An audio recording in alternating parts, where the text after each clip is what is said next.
As for the Lago plot, it's obvious that Sam is going to get away with this, while Freddy gets all the Lago 2 stuff at the end of the episode by paying Sam, and then Sam's mom completely crashed and destroyed Lago 239.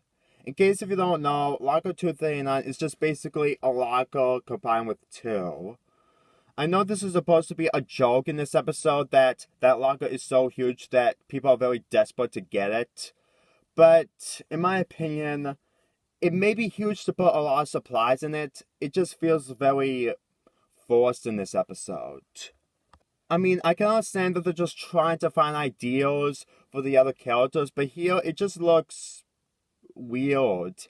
I know it's supposed to be weird in a good way because Dan Snyder does that, but this is kind of out of nowhere, and it only exists because they need to have Sam and Freddy do something in these kinds of episodes. Also, as for the treatment that Freddy gets in this episode, I found it too predictable. Here's the thing, with Freddy torture porns. Episodes like this, I used to have a problem with it, but due time, it's so noticeable that it's really not a problem with me anymore. Here's the thing, the fact that Freddy and Sam are sharing the Lago, it's obvious that Freddy is going to get into trouble a lot, and Sam always gets away with it. The only thing I really don't like about it is the ending where Freddy gets in trouble that the Lago is completely destroyed. It literally made no sense. I mean, I just don't get it. I just don't. Especially that Sam was causing all this entire time, and then at the end, when his mother completely destroyed the Lago, and Sam taking Freddy's money, it just feels like this is just very unnecessary and cruel. I mean, if it just ends with, "Goodbye, Lago 239, and my money," would have been a good ending to this episode, and kind of humorous. But since they just can't leave Freddy alone without getting a single getaway from getting tortured again, he gets in trouble yet again. Ugh. This episode was pointless, and it really has nothing to do with the web show again. Especially the fact that the Lago thing is just over-exaggerating. I mean, yes, it may be a double-length Lago, but in my opinion, it really doesn't look anything special other than being big. And as for the Carly and Spencer plot, it only feels like Carly needs to learn something about art, but nearly at the end of the episode, due to love, she doesn't understand art at all, which is really pointless. Made the entire plot pointless. I really got nothing else to say about this episode except that it's just very worthless and pointless. You could just skip this and nothing will change from it. Other than some of the jokes, while maybe funny, kind of gets old, and the torture that Freddy goes through gets very old. Even if this is a season 2 episode. And this was after I Meet Fred. Number 8. I Beat the Heat. This episode is just basically the Drake and Josh episode, The Storm, except that everyone needs to go to iCarly's apartment because it's the only apartment that is cold enough. And the only difference is that in the Drake and Josh episodes, it was raining and everyone was invited to see Drake's band's performance in a concert. That's basically what this entire episode is.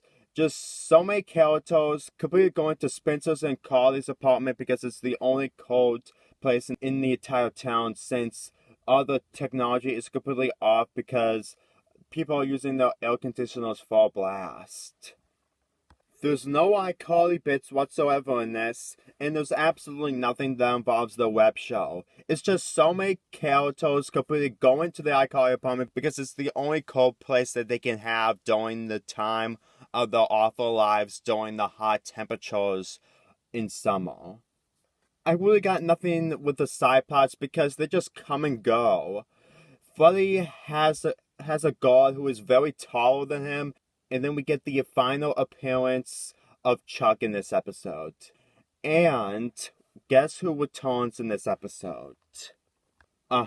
Griffin from I Date a Bad Boy, one of the worst iCarly specials. I really got nothing against him except that his Pee-wee baby thing is just basically his thing.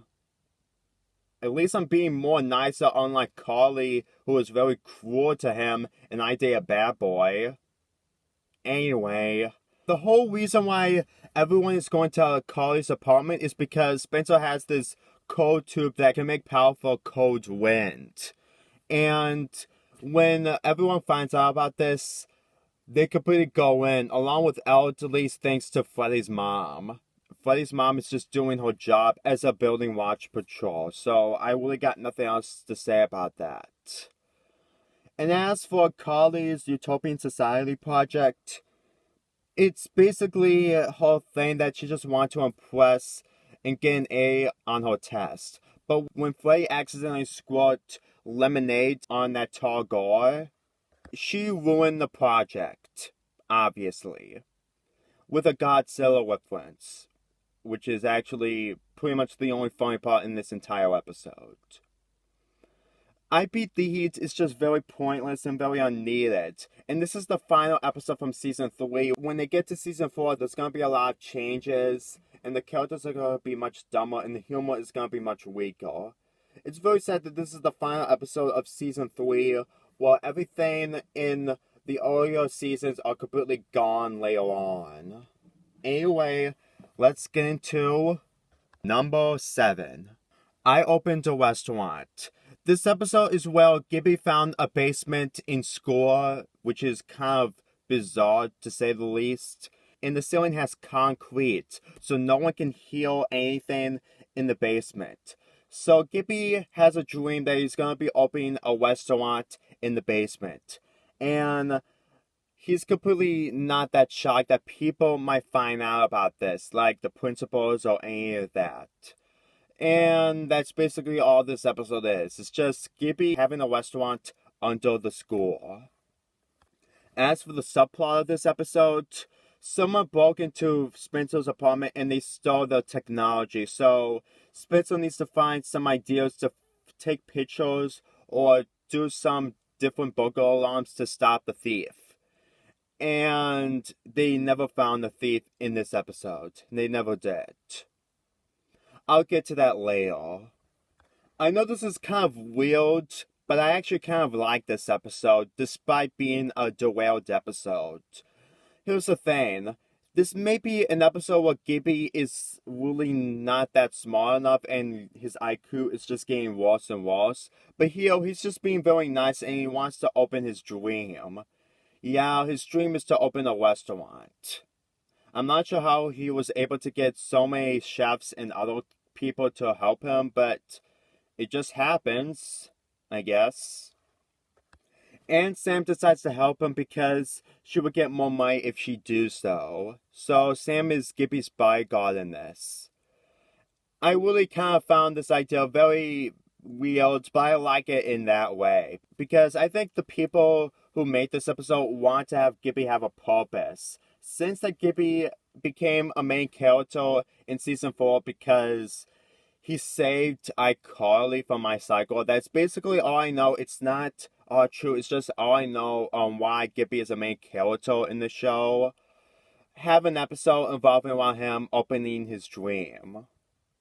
So when they add something into this, like having Billy Boots be the enemy in this episode, it just comes out of nowhere. I know that Billy Boots was something that Gibby met in his earlier years of school, but other than that, it just feels thrown in. I mean, the only reason why this episode exists is to have Billy Boots be in this episode by completely insulting Gibby by taking his shirt off.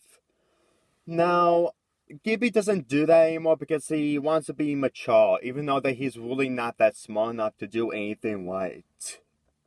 And it's way too predictable when Sam beating up Billy Boots towards the end of the episode. And as for the subplot, more humor from Spencer. I really got nothing else to say about it except that her two burglar alarms are nothing but filler in this episode. Since that we never get to see who the thief was, it's very understandable that this subplot only exists just to have some characters have screen time. The only thing I can think who the burglar was the Shadowhammer from Sam's mom. That's basically all I can think of is because He probably wants revenge that he thinks that Spencer changed the room numbers in the hotel halls. That's basically all I know. But that's just basically my prediction. If it's really not the Shadowhammer, then what's the point of having this subplot when you never showed the thief at all? And when Spencer was too late to stop his second burglar alarm, that's how the subplot ends. No, really. There's no speaking about Spencer should get police or bodyguard security to protect his apartment. That's literally how it ends. Nothing new at all. It just stops.